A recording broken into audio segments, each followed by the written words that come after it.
Good morning, ladies and gentlemen. I'm Rosemary Bartlett with the Pacific Northwest National Laboratory, and I'd like to welcome you to today's webcast, Comply, Energy Code Tools You May Be Missing, brought to you by the U.S. Department of Energy. Our speaker today is Heather Dillon from the Pacific Northwest National Laboratory. Hello, I'm Heather Dillon. I'm a mechanical engineer from the Pacific Northwest National Laboratory. And my key area of responsibility is actually for our energy code software tools. What I'm going to tell you a little bit about today is some of the tools you might not have heard about before. I wanted to start by giving you just a quick overview about what our program really does.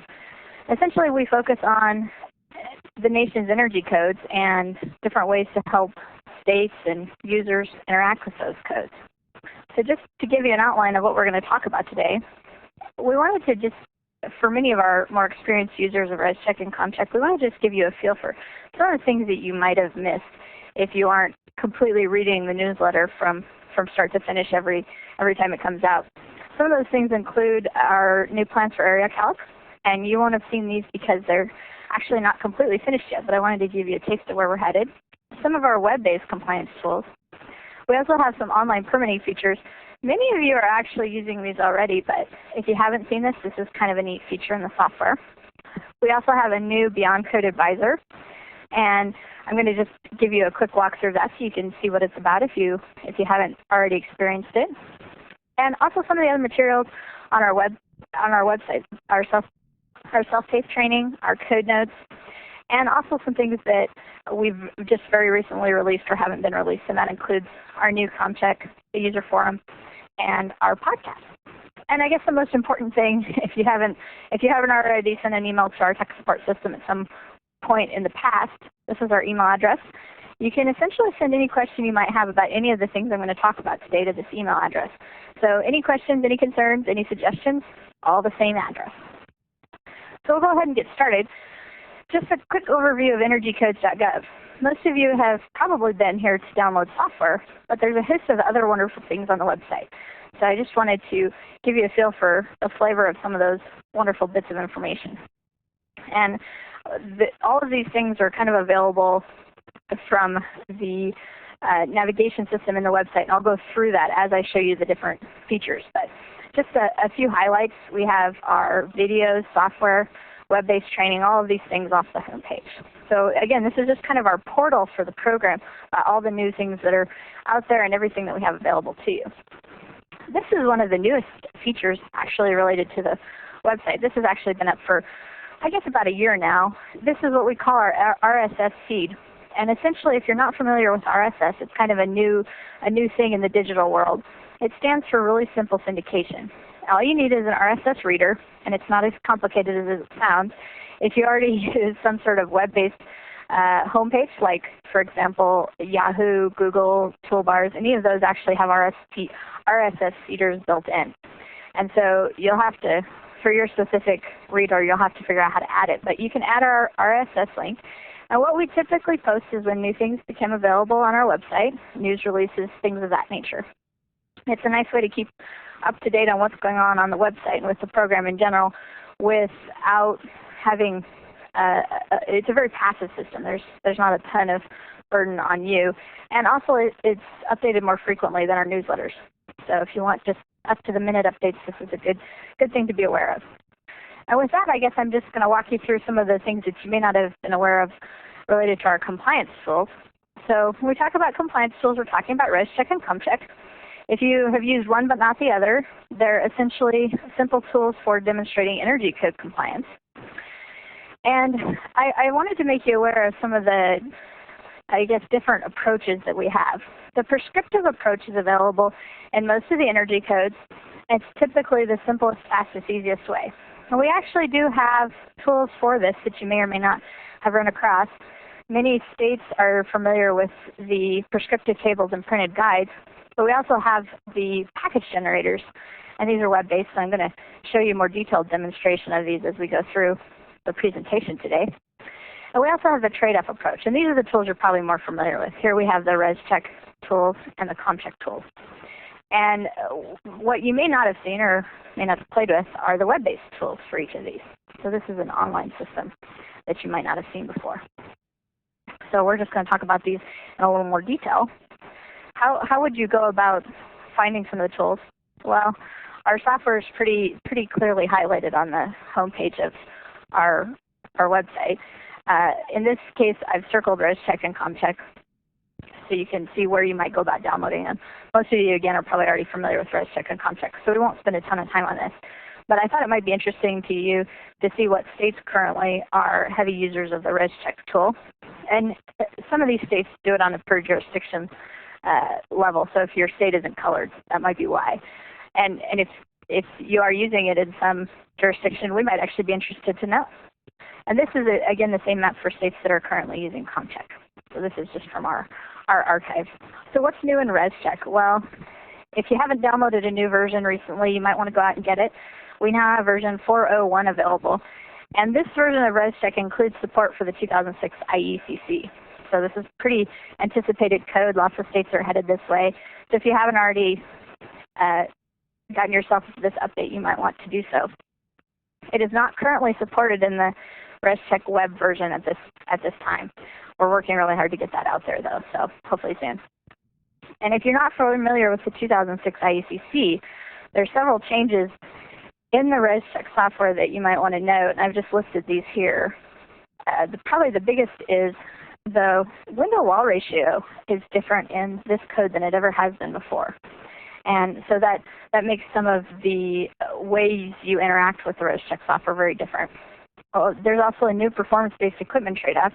So the way you are inputting your mechanical equipment, if you're trying to claim that trade-off, is going to be pretty different.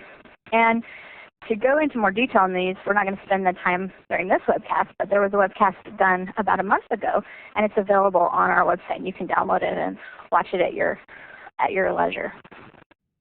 And this is just a screenshot to show you what the new 2006 IECC looks like. Probably one of our most asked questions is actually related to this little error at the bottom, which I've shown here. It's the invalid condition floor area. And if you're seeing this error in your new version of REScheck and you're not understanding what's causing it, you need to flip back over to the project tab, and there's an input there you need to fill in. So as an add-on to REScheck, one of the things that we've been working very hard on with our software tools team is how to get REScheck and COMcheck to interact more widely with other tools. And so I have a picture here which sort of shows you some of the tools we're targeting. First and foremost, we're interested in permitting tools. That's the green bubble. And that would be, our definition of permitting tools is anything that your jurisdiction or a jurisdiction is using to track permits and the permitting process. So we're trying very hard to have a cleaner interaction there. And one of the ways that we've taken a first baby step I'm going to show you in a minute. But we're also interested in interacting a little bit more fluidly, I guess, with some of these other things, including energy simulation tools, HVAC tools. Some of these tools already have, I guess, primitive support for how to exchange information between them. We're just trying to make this a lot fuller and cleaner. This is a new effort for us, and if you happen to be a vendor or a software expert for one of these other tools listening to us today, we'd love to have your input. So go ahead and send us an email, and we'll try and start coordinating better. So just a little bit more about online permitting, kind of where we're at right now. We wanted to at least provide a way to do completely digital compliance and at least save somebody a trip into the jurisdiction office if we could. And so one of the ways that we're doing that is we're providing a mechanism for someone using the software tool to submit their compliance report, or in this case a PDF, directly through email. Now the other bit of information that gets attached is actually an XML tagged version of the report. And so this gives the jurisdiction some flexibility. They can parse that XML and take it into their jurisdiction format in whatever way they need to, and it can give them some flexibility. So, and we're of course looking at the next steps for the future of these things. This is what it looks like in the software tools if you want to use this feature. It's under File, Email, Report if you're using the desktop tools.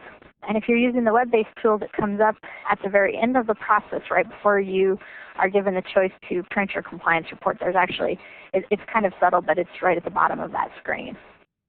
And you can see for the inputs that are required here, you have to put in the jurisdiction name, your code official's email address.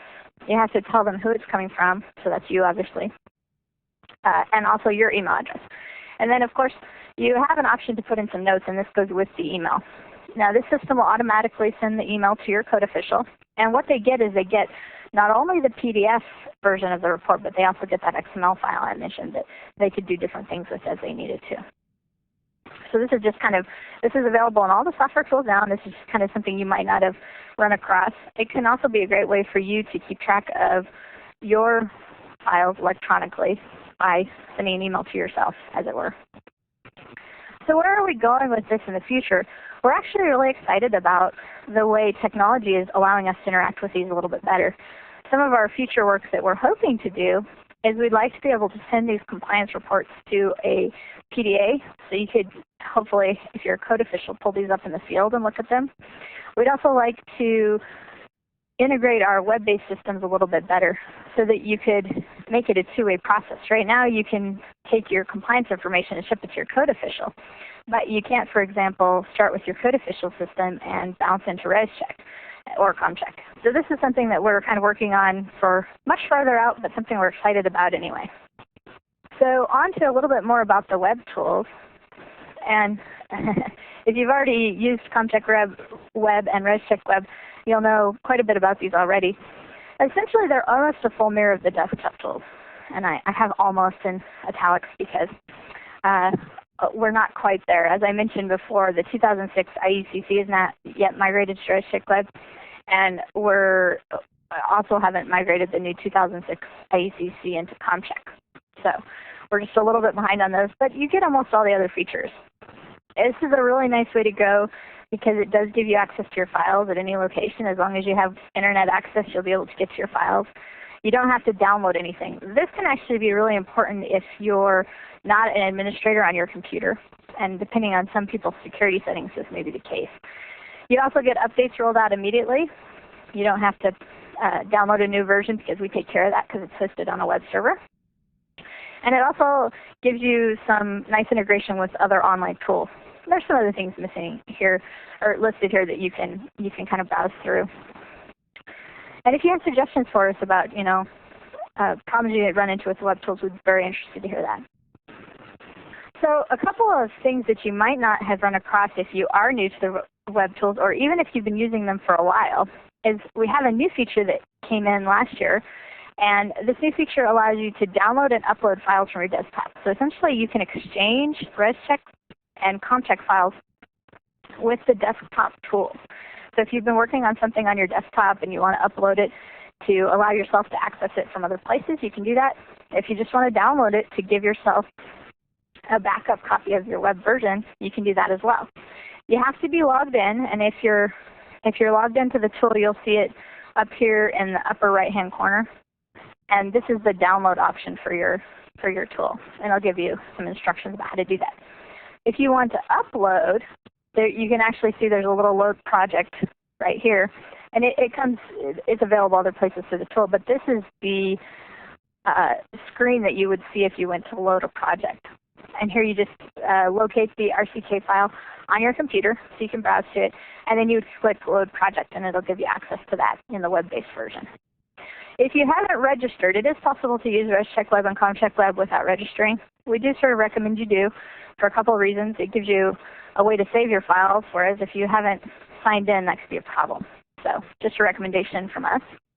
It also gives us a way to help you if you experience problems with your PDFs or something. So what's coming new in all the tools? Well, one of the big new things we've been working on this year is AreaCalc. And we're in the process of getting AreaCalc into all of the different tools. Right now, AreaCalc is a standalone application. It's only available in the REScheck desktop tool. And so you may have run across it. Essentially what it does is it allows you to do some calculations of things like, odd-shaped windows or whatever geometry types of calculations you might want to do related to your building. And we had received some requests to have it migrate to COMcheck because the COMcheck users thought it might be useful for them as well. And of course, for our purposes, we'd like to have available to the web-based users as well. So this is something we've been working on. It's not quite ready yet, but we're trying to move it forward. So I'm going to show you what it would look like. I'm going to use REScheck Web because this is part of where we've been doing our development work. So you would start REScheck Web the way you normally do. And in this case, this is just showing you the project tab of the software. And then you go over to the envelope tab. And here's where things start to look a little bit different. In this case, you'll notice a couple new things up at the top. One is an AreaCalc button, and one is an Add to Library button. And both of these are specific to AreaCalc, but you can see how we're planning to integrate them into the tools. And as you build I'm just going to kind of give you a very short example of how this would work as we start to build our building up in this. So the first thing you might do is you might create a ceiling. And so here you can see the Create a Ceiling window comes up. And this all looks pretty normal. There aren't currently any AreaCalc features associated with the ceiling, so you don't see anything different here. So we'll go ahead and create that ceiling. And then we'll go to create a window. So here's where things get a little different. In this case, you can see up at the top, I see that library button again. It shows that I have no component loaded. But I'm going to go ahead and create a vinyl frame double pane window. And once I create that window, it shows up here in the envelope tab. And I can click the Add to Library button. So in this case, I'm going to go ahead and add this particular vinyl frame window to my library. And so you can see here's where the AreaCalc menu comes up. And I get a drop-down list of different shapes. In this case, it's a rectangle, but there's circles and trapezoids and hexagons. And I can put in some height requirements and width specifications for my window. And then I can actually, and this is where it gets really neat, I can put in a quantity. And so if you were installing, if you were building a home and you were installing, for example, 4 of these windows, you can actually put that down right here. In this case, I just selected 1, but it'll actually calculate the total area for you. And so this can save you a ton of time just with those irritating little math exercises you do, especially if you have windows that you use every single time you build or something that is repeated a lot. In this next screen, you can see what I've done is I've input a vinyl frame, or the vinyl frame double pane window that I input is showing up here. But I also get a little icon for AreaCalc that shows up just to the left side. I'm trying to highlight it so you can see it a little bit better. And this little button gives you the opportunity to go back and to make changes to your component if you have any additions or whatever. And so you can see I also get a message from the software that this window was added to my AreaCalc library. And we're planning to have some functionality. In the current desktop version of AreaCalc, you also have some functionality for things like naming the window, so you could assign it your own, Bob's window type of name to make it a little bit more meaningful for you. And then here's a component library view. So what you're looking at now is what shows up when you actually pull up the component library in AreaCalc. So in this case, you see my vinyl frame window, and for this example, I actually added another one, so you could just get a feel for how this is captured. And you can see my SHGC values are red. That's probably because it's expecting me to add those values in. So you can kind of build this up, and it'll hopefully save you some time as you use the software. So with that, I have one last thing to show you. This is just another example. I mentioned there were other shapes. This happens to be a trapezoid. Gives you a flavor for some of the different functionality that will be in this new AreaCalc tool. The next thing I wanted to show you was user preferences. And this is, in my mind, somewhat related to the AreaCalc work just because it's a very new feature and something we've been working on in both the web-based tools and the desktop tools. This is a screenshot from the REScheck Web user preferences. And I'm not going to go through all the things that we've captured here, but this is actually currently available. It's currently available in both the web-based tools and the desktop tools. And what we're allowing people to do now is set up some preferences as they use the software. And this is something that's really new and was very much requested by the users of the tools, and we're happy to be able to give you this capability now. Under the General tab and the Project tab, there's some other information. Probably one of the most attractive things here is you're able to enter your owner, agent, designer, contractor information only once and save it. So this is specific to either your login name in the web tools or your installation of REScheck and COMcheck. But you can put in your name and whether you're the designer, contractor, or owner, agent, your name and address, and save it just once, and it can pull up every time for you. So this is hopefully going to save you some time every time you enter a new project in REScheck or COMcheck, you won't have to retype all this information on that first screen. I had one more example here of just some of the neat things you can do with user preferences. This is the Reports tab in the web tool. And what this does is allows you to add some additional signature lines to your compliance report. And many people aren't familiar with this because it's pretty new. In this case, you can add a first and second and third report signature lines. So we had users tell us that they're working on a project and there needs to be additional signature lines there. This is a great way to do it. You can also set up some automatic email report functions. So if you are using that online permitting feature I mentioned to you before, this is a great way to go. You can pre-fill out your email preferences for which jurisdiction you work with most frequently, and some things like that. So this is a great thing to know about. If you haven't already found the user preferences, you might want to go take a look. Definitely something that we believe is useful in the new releases. So on to some more web-based tools. If you haven't seen the package generators, you're going to get just a taste of what they can do now. I'm just going to walk you through what the package generators do in kind of a simple overview. And this is the first screen you might see in the REScheck package generator. The purpose of these tools, they're our most simplistic tool, if you will, and they address the prescriptive nature of the code. So if you can recall that slide I showed you kind of at the beginning, it gave you an overview of some of our different tools. This is on the prescriptive side. We find that this tool is most helpful for people with very simple projects. So for example, on the residential side, it might be a homeowner or someone building a very simple home that they just need to check energy code, or they just need to prove energy code compliance, but they're perhaps not interested in trying to optimize their design using something like REScheck. On the commercial side, again, the same thing for potentially a simple commercial building that's just having a few changes made or something along those lines.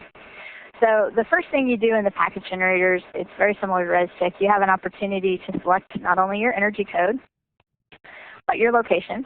And after you do that, you also have an opportunity to put in the information you're familiar with, the project title, address, owner agent, all of those things.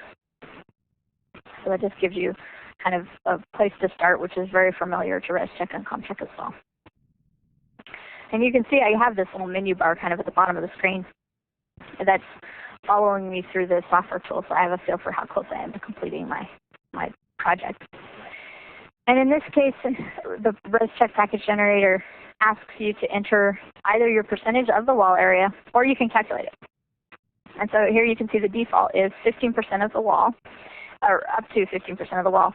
Now, when do you need to calculate this? Well, if you even think that you might be over that, you should really drop down to the second line and go ahead and calculate it. And you don't have to worry about this if you're using the traditional REScheck, because you're entering all your windows and all your walls explicitly. So the software takes care of it. And now, since you're using a very simplified approach, you need to actually provide some of this information, or at least be able to think through the process of making sure that you're going to be at the percentage you think you are. And here you have an opportunity to, again, put in some mechanical equipment. This is completely optional. On the residential side, you aren't required to specify your heating and cooling equipment if you don't want to try and consider a trade-off for that. So now we're to step 4. I'm actually skipping a little bit through the software just to give you a flavor for how this works. But essentially, you're given a list of the different prescriptive packages that would meet the energy code in this area. So in this case, the first one is highlighted. But you could look at these and say, all right, I'm not comfortable with, that R value in the ceiling. And so that might govern, or what kind of slab insulation you want. So you basically are able to just look at this quickly, make a determination of which package is going to meet the needs of this building, and go quickly to the compliance report part of the process. So hopefully that gives you a little bit of a feel for how you might use the package generators, the types of things they might be used for.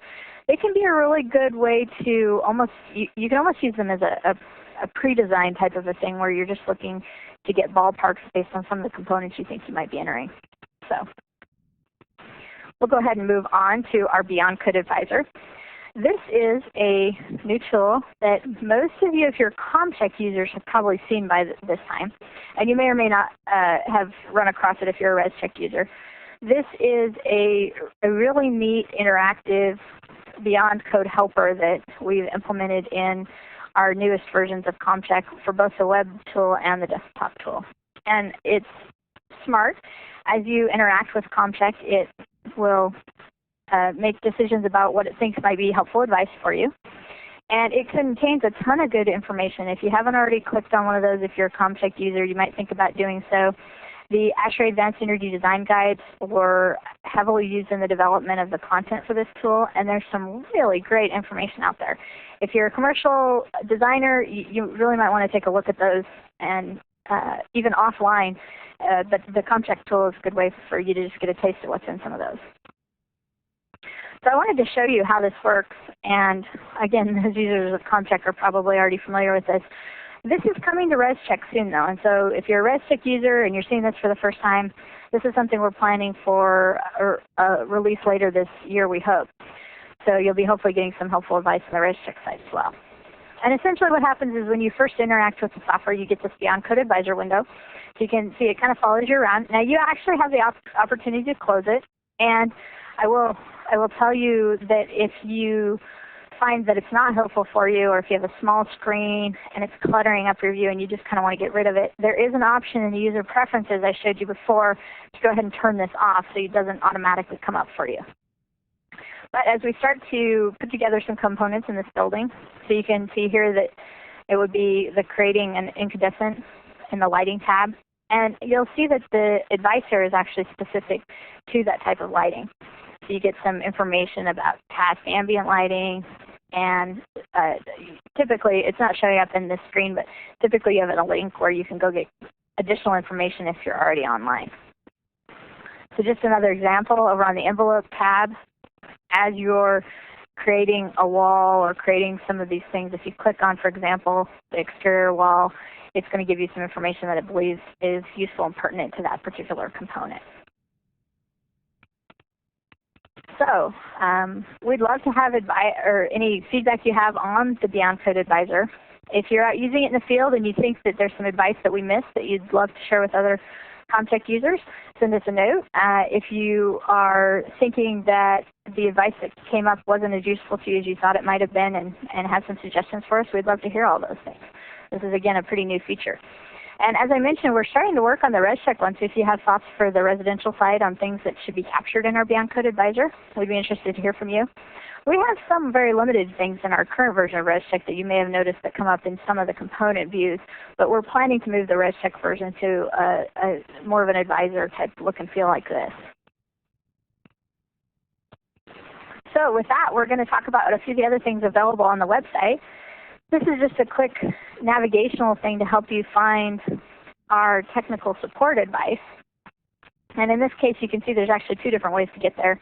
Probably the best way is just this Ask an Energy Code resource, or Ask an Energy Code expert at the bottom of the page. This gives you a simple form that you can fill in. My only advice to you is fill in as much information on that form as you can. It really does, particularly if you're having a software problem. If you can tell us the version of your software that you're using and the type of operating system you have, that really does kind of jumpstart us as we start to try and debug what's wrong with your particular instance of REScheck or your particular file. So, but you're always welcome to send us feedback through this support system as well. We do actually read every single piece that comes in, so send us your thoughts. Some of you may have heard presentations in the past given by Pam Cole. Pam ends up answering most of our tech support questions, which is why her picture's on this page. But essentially, we have a very streamlined support system. Typically, if you're sending us an email, you're going to get an answer very quickly. We have lots of resource center type materials that we integrate as we answer questions, and we try and build new ones as if we get frequent questions. So even if you send us a note and we don't have material posted on the website to address it, if we hear enough things from, or enough of similar types of things from people, we'll try and get something added. And what I really wanted to share with you is some of the new things that we're planning for technical support. So this is the new goodies thing. Now, we're actually pleased to announce that for the viewers of our webcast, you are going to be able to sign up for this when you complete your survey at the end of the webcast. So as of today, we're hoping to launch our technical support forum. And if you're a savvy web user, you may have run across web forums in the past. The purpose of a web forum is to provide a way for our users to interact more directly with our technical support team, and also, more importantly, for our users to interact with one another. For example, there's a lot of things going on in the States that we're not the experts on. But if everybody in a certain region is having trouble with a similar building type, this would be a way for our users to actually reach one another. So we're hoping this will be a great resource for people. We've actually filled in some preliminary information that we think will be helpful to people. So you can see we have a couple of posts that have been put up here about COMcheck and REScheck for frequent questions. But it's a pretty simple process to register. We're not actually going to have you register today. What we're going to do is there's part of the feedback form that you fill out. You need to make sure and put your email address in there if you want to participate in the forum, and there's a question. And then we'll send you an email with a link and some information about how to register at some future time. But you can see we've got some different categories here for lighting, mechanical, envelope, and you can just barely see it. It's kind of towards the bottom here, but there's a section on state-specific codes as well. And, of course, most importantly, we'll be answering REScheck and COMcheck questions. There will also be an opportunity for our software developers to answer questions in these forums too. So this may be an easy way for you to quickly actually talk to the developer who wrote that little bit of code that might be causing you a report problem or whatever your issue might have been that day. So hopefully going to be a very useful thing for our users. This is just another screen capture to give you a feel for what the other pieces are out there. This gives you kind of a drill down on some of the things we've posted. This also gives us a quick way to get some feedback on different features. You can see here you could potentially be contributing to what our new features are and some of the tools. So again, a great way for our users to provide some feedback to us about what they might want. And this is, again, just a little more detailed view of what some of the screens look like in the user forum. So again, we'd invite you to sign up. We'd love to have more participants. Okay, with that, I'm going to tell you a little bit about another resource that you may or may not have seen, the Building Energy Codes Resource Center. And so this shows you where the Resource Center is located on the home page. And the Resource Center has been around a little longer, so the odds that more of you have seen this is probably a little bit higher. But I still wanted to kind of walk you through some of the features of the Resource Center that you might not have seen or found before. And we have indications that some of these are being used quite heavily, but we're not sure who's using them, and we think they might be useful to others. So just a little bit of background about the Resource Center. We have both residential and commercial content. For example, if you came to the Resource Center through our Beyond Code Advisory, you might not have found the residential content. But we also consider this sort of our one-stop shopping for all of our FAQ materials, all of our internal materials about software workarounds and things like that. So there's a lot of really great content in there out in article form. We also have lots of other materials, and I just put up some numbers to give you a feel for the magnitude of what's out there. We have illustrations and photos available for download. So if you're somebody who does Energy Codes training, or if you're just a user and you're thinking to yourself, wow, I really wish I could see a picture of exactly how that slab should be put together, this is a great place to look.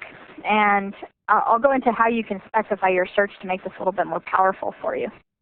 We also have lots of videos, and we're redirecting to other external sites. So as you're browsing around in the Resource Center, you may find some material with a little external link on it.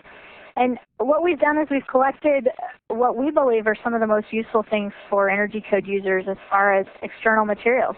Things from Building America, Energy Star, ASHRAE. There's lots of good material out on the web. It can be really hard to know where to start. And so hopefully this is just a place for you to start as you look at some of those external materials. So this is the homepage of the Resource Center. Again, some of you may have come to the Resource Center through one of our other pages. If you're really desperate and just starting, you can click on some of these icons over on the left-hand side of the Resource Center and just browse. But this can be really overwhelming because there's so much content here. It can be hard to get a feel for exactly what you're looking for. So, I mean, again, this is an option for you, but it can be a little bit overwhelming just because of the magnitude of the Resource Center. I would actually encourage you to consider using the search. And so I'm going to show you an example.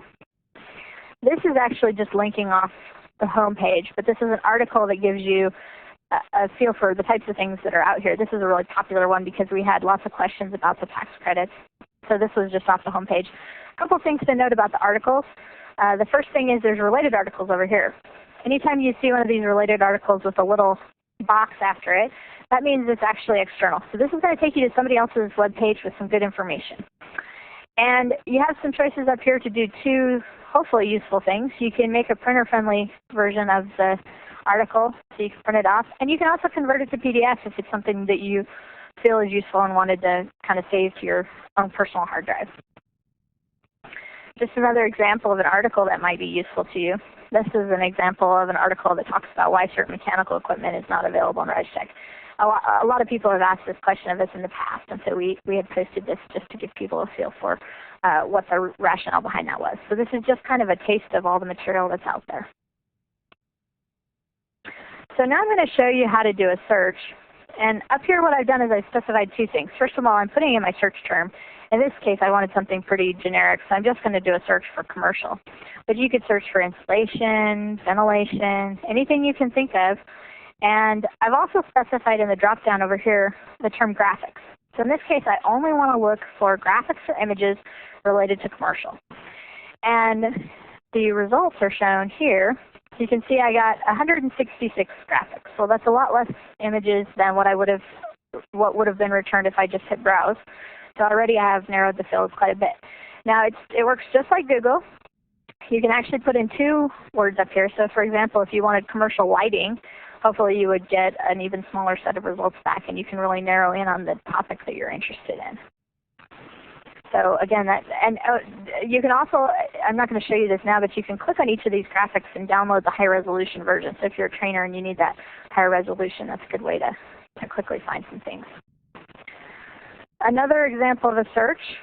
This time I'm showing you the search results for a topic, the abbreviation, the Advanced Energy Design Guide. So I was looking for ASHRAE materials.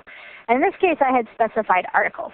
And so you can see I get a lot of bold results back. This is all information from the ASHRAE Advanced Energy Design Guides that I mentioned before. These are great materials, something you might want to just browse around out here if you have a little bit of extra time. The focus of those design guides is to reach a 30% beyond code type of level. So they have really good insights about how to do daylighting and some of that much more beyond code type of content. So this is a more specific example. This is an example for zone systems. But you can see you get other related articles over on the right that talk about things that might be related to what you're looking at if you wanted more information. And the last thing I wanted to show you in the Resource Center that you might not have found is the video library. And in this case, you can do a search for videos. Most of the videos that we have will actually take you to other wonderful websites, including the California Energy Commission, and some of the states have developed great energy video libraries. But we also have some that are internal, and this just gives you an example of how you can watch this video in your browser. So it's a pretty easy thing to do. You don't have to download anything. And we have a small collection of these videos that are related to, how to insulate correctly, how to do flashing. And the other neat thing that we're pleased to announce, and some of you may have already heard us talk about this, is video podcasts. And because the videos we have in the Resource Center are pretty short, we thought this might be a useful thing for people who might be looking for information in a more passive way. So if you're interested in these, we would again invite you to follow, or well, we haven't actually posted the link yet, but follow what's going on in the newsletter, and you'll see a link for our video podcasts when they become available. And essentially, if you're not familiar with podcasting, you don't actually have to have an iPod to watch the videos. You just have to have the iTunes software. And you can set it up to download these videos, and they actually display at a decent size in your iTunes on your computer. So you don't have to watch them in that small format on your iPod. But you also can if you wish. And we're hoping to put out a new video on the order of once a month, perhaps more frequently than that. We're also going to try and make at least portions of our training videos available. And we're interested in feedback from you on which of these things might be most useful for you, and if we are to start providing videos, what do you think might be most helpful? So send us an email if you're interested, and keep your eyes peeled for how you might get signed up to receive this.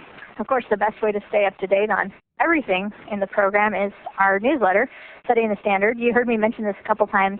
I'm guessing everyone here is probably already familiar with the newsletter. I guess the only thing that I might comment is if you haven't seen the newsletter in a while, you might want to check on your email system, your spam blocking. Occasionally they do get blocked by your security system in your email. So again, Setting the Standard is our quarterly newsletter that we put out. There's lots of good information, and I can give you an example here. This is one of our article, or one of our newsletters that came out in the not so distant future.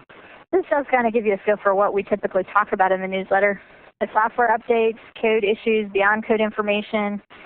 Mostly our distribution is electronic. If you're not receiving it electronically, like I said, you might want to double check your settings. But you can also, if you're watching this for the first time and you heard about this from a friend, you might want to go subscribe. So it's a good way to stay up to date on what's going on with the REScheck and COMcheck software. And if you have suggestions for articles, we'd love to hear them. You can put that in the suggestion box at the end of the webcast, or you can just send us an email at tech support. We're always curious on things that our users are trying to get more information about, or anything we can help you with. So another thing that some of you may have run across these and some of you may not have, we had a recent feature on these in our newsletter, but one of the newer materials we actually have is a material we call a code note. And what we mean when we say code note is we're talking about an article that specifically addresses some sort of energy issue that is going out in the field. And so this example, which you can kind of see in the background, is for header hangers in bearing walls. So this is an example of something that you can do to increase the efficiency of your wall. But it's not always common practice, and it's not always something that your code official is just immediately going to bless. And so these are things that we've heard from users are causing trouble out in the field. Well, if you're not already aware of this, this is very much allowed by code. And so our code note hopes to address that and explain the exact code citations. You can kind of see them down at the bottom of how and where the code actually allows this to be done and why it's okay. So again, this is the kind of thing, almost all of our code note topics have been taken from user suggestions, or many of them anyway. And I could give you an example. We had a commercial one.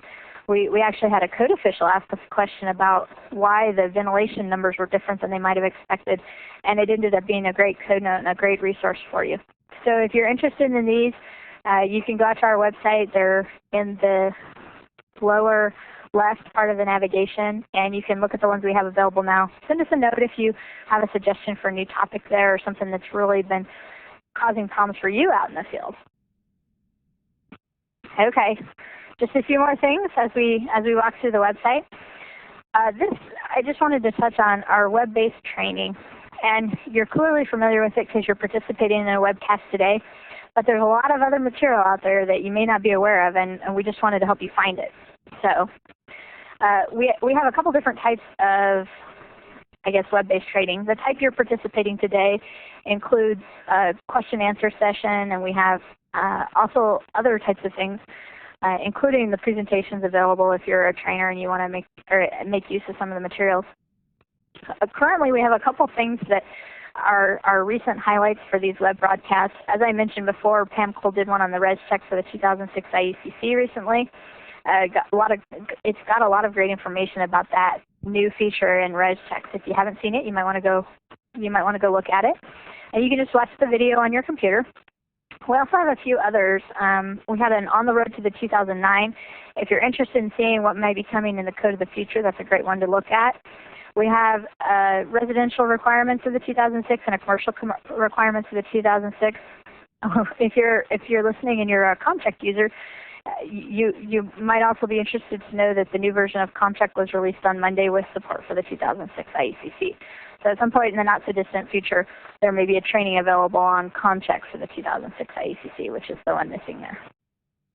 So go take a look if you weren't able to participate in these. There's some great information in them. This is kind of what the training looks like if you watch it in your browser. You can also watch it in the Windows Media format. So there's a couple different ways to look at the training videos. Just a few other things that are related to our training calendar. We have an events calendar. So there's just a quick look at where you're going to want to go to find that. And I'm not going to show you all the features of the events calendar, but the critical thing here is that you can browse by state and you can browse all of the events. So for example, if you're a REScheck or COMcheck user in the state of New York and you're looking for energy training, this is a great way to get a full list of the training in your area. And so in this case, you can see we've got a whole bunch of things listed in March and April, and I can't scroll down, but there's actually more. If you are looking for something just nearby, you might go back and look at some of the other states near you. And if you are a trainer or you're working for a state energy office and you're hosting a training event, you can go include it by clicking on the Submit an Event link, and it'll automatically come up for everybody else who might be checking this training calendar. So this is a great way to just stay up to date on the different trainings that might be around, especially if you have a tight travel budget. Okay, so just a few more things about training. Although you're all doing a webcast today, you probably have not seen our self-paced training tool, and so I wanted to just give you a feel for how this works. Our self-paced tool is very different. It's all written. You don't get the audio instructor type of interaction. But we have a lot of great material out there. Right now we have 4 classes available, REScheck 101, COMcheck 101, Codes 101, and Area Takeoff. So if you're thinking to yourself, wow, I could really use a brush up, or if there's someone new in your office and you're thinking, oh, I'm going to have to train them in the software, this is a great place to send them. There's also some material in there that's subtle for more advanced users. It talks a lot about how REScheck and COMcheck integrate with the code. So again, very good resources, excellent material out there. There's also an instructor available online. Basically, you have an instructor who you can email. This is just a screen capture of what the tool looks like. And so you can see here we have our video training out here available as well, but for the ones I'm going to focus on are kind of towards the bottom. And then what you see is you see that there's a first page here that tells you a little bit about the training, so you can see what you're getting into before you actually sign up. You can see there's continuing credits or continuing education credits offered for some of these courses, not all of them. You can see who the instructor is. In this case, it's one of our team members, Rose Bartlett, and she's available on email if you have questions about the course as you're going through it. And again, this doesn't require you to make a time commitment. You can sign up for this course. You can work on it for 15 minutes a day. You don't have to dedicate a whole hour and a half to do a web-based training like we're doing today. So again, this is a great thing to do if you're just interested in some more information and you maybe have sporadic time available. Okay, so in this screen, what you can tell is what you can see is an example of how the actual training progresses. So you can see here, this happens to be talking about temperature controls. This is in our COMcheck 101 training. And this talks about temperature controls. And you get some dialogue that explains to you what you're looking at. There's some great information here about zone temperatures, and there's actually some really insightful things about how the codes were developed and some assumptions in there. So again, I would encourage you to take a look at these resources if you haven't already. As a user, you just progress through the online training by clicking the next button, and you go through the process. So here's another screen. This one happens to be about HVAC piping insulation.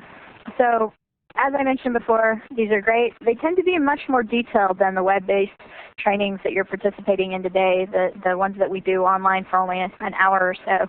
These are great information pieces, have lots of examples from the code. They also have links typically as you're going through the training to other materials, for example, the Resource Center, some of the other videos.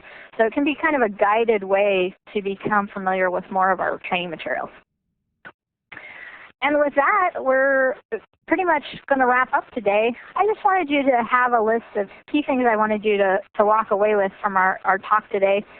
Essentially, the website, this is the central resource. This is the portal where you find all the other cool widgets from.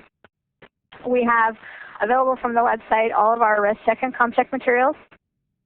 I'm assuming most of you are probably using at least one of those tools already, but hopefully you did get to see a few of the web-based versions. Technical support. This is probably the best gift I could give you, is just encourage you to send us an email if you have a question. We're there via email. We have a way for you to interact with the team sort of indirectly. If you send us a tech support question, it'll go to the most appropriate person on the team.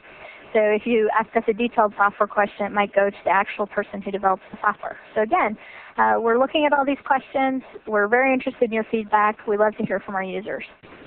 The web-based training materials, mostly I just wanted you to be able to, at the end of this training, go out and find all the old ones you might have missed. So hopefully you can find those on the website now.